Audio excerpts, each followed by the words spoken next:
Olá, meus amores, tudo bem com vocês? Eu sou a professora Alane e você está assistindo a aula de língua portuguesa do projeto Aula em Casa.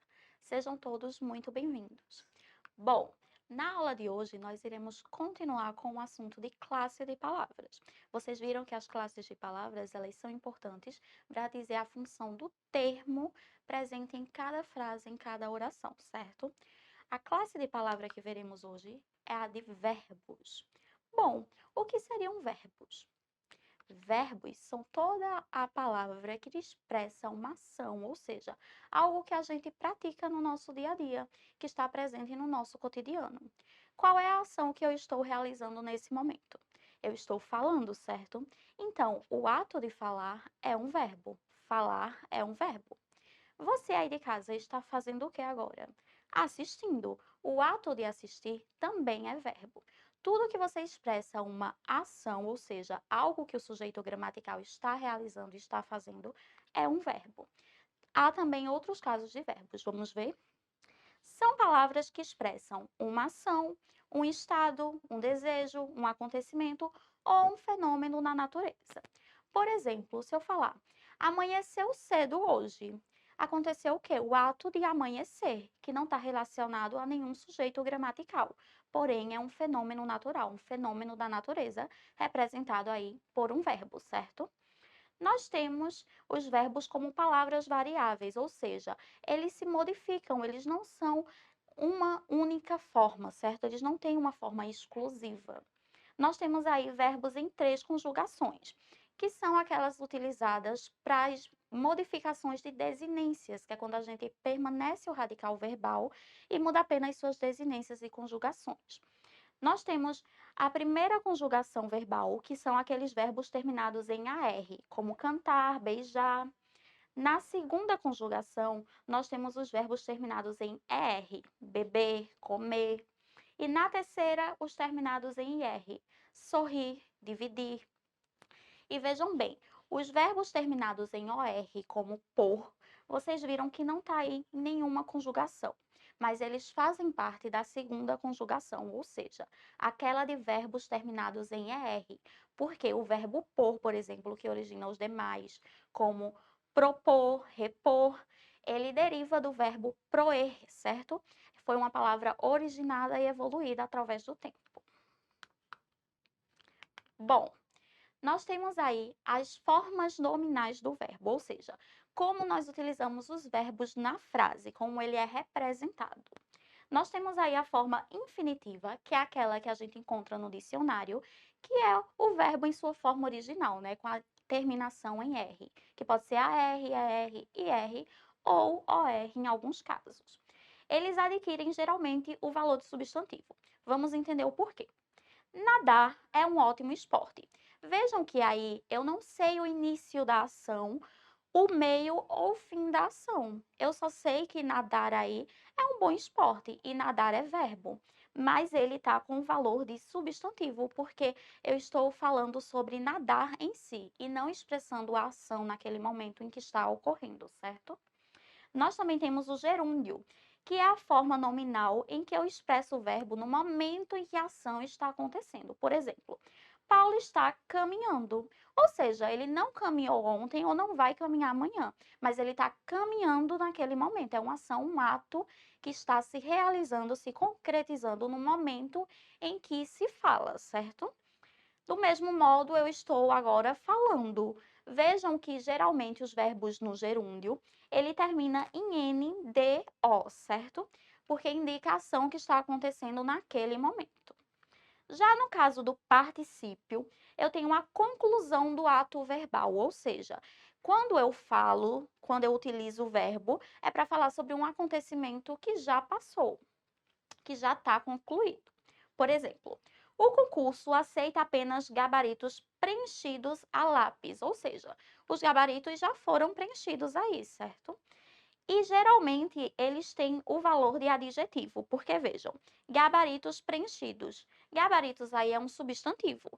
E preenchidos funciona como adjetivo porque é uma característica daquele gabarito. Ele não é um gabarito vazio, ele é um gabarito preenchido. É isso que diferencia e que qualifica ele, diferentemente dos outros. Bom, nós também temos as flexões de modos para se referir a verbos. As flexões de modo, ele expressa a circunstância em que o fato verbal ocorre, ou seja, ele indica também a intenção aí de quem está falando, do locutor. Por exemplo, nós temos três modos: o modo indicativo, o modo subjuntivo e o modo imperativo. Vamos entender quando utilizar cada um.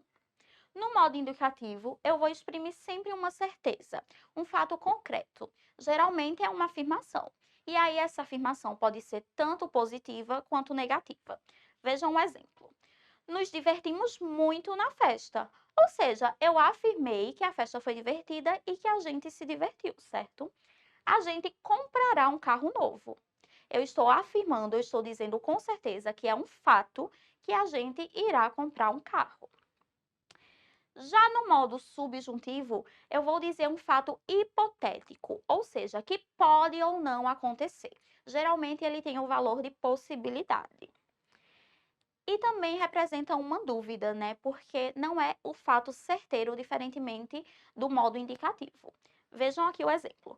Talvez eu tenha me divertido na festa.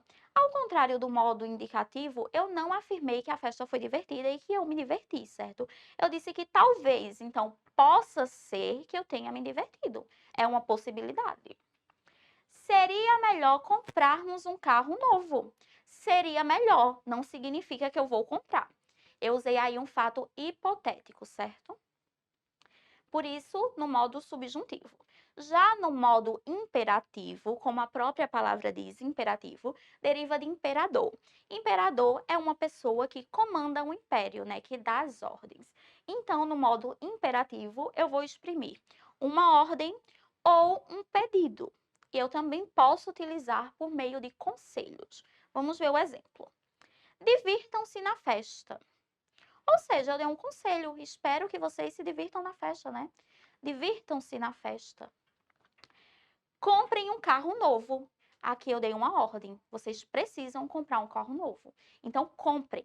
Geralmente, os verbos no imperativo, eles sempre vêm com essa ideia concreta de ordem, de pedido, de advertência. Bom, e nós temos também as flexões de tempos. Os verbos, como vocês viram, eles vêm em modo, em número, pessoa e também tempo, são palavras variáveis. Como eu falo de verbo quando eu estou expressando uma ação, nós temos também a ação no modo em que está acontecendo, na hora, no exato momento em que acontece. Eu posso falar de uma ação que já ocorreu, né, que já aconteceu, ou seja, eu posso falar dessa ação no passado ou no pretérito. E eu também posso falar de uma ação que eu pretendo que ocorra, ou seja, de uma ação futura que ainda irá acontecer. Vamos ver aqui o exemplo. No modo presente, o verbo ele tem relação com o fato ou ação que ocorre no momento em que se fala. Ou seja, no momento da minha frase é que aquele verbo, aquela ação está acontecendo, aquele ato praticado. Aquela cantora está muito bonita hoje.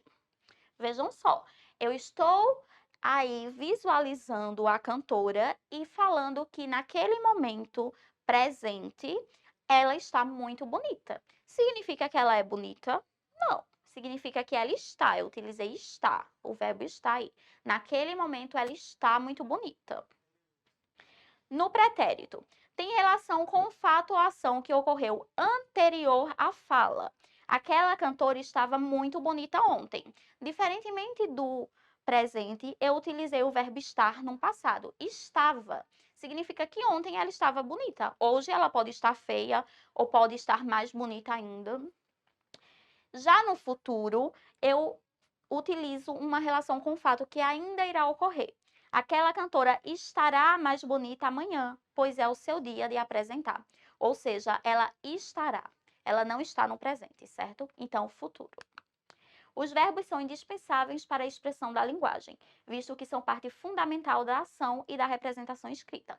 Em toda a produção escrita, nós utilizamos verbo, assim como toda ação praticada pela gente. Então, é muito importante que a gente tenha esse conhecimento. Término de nossa aula. Um beijo e até a próxima aula.